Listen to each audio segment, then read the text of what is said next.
Hello everyone, welcome back to our channel. Today, we're going to show you how to change your password on Instagram. So let's get started.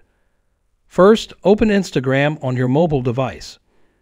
Next, tap on your profile icon, which is located at the bottom right corner of the screen.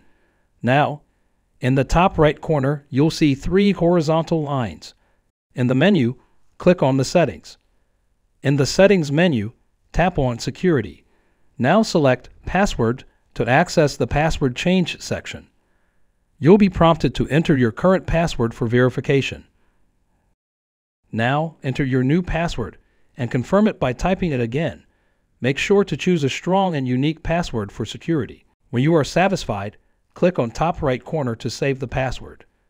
And there you have it. You've successfully changed your password. If you found this video helpful, don't forget to give it a thumbs up. Subscribe for more tech tips and tricks. Thanks for watching.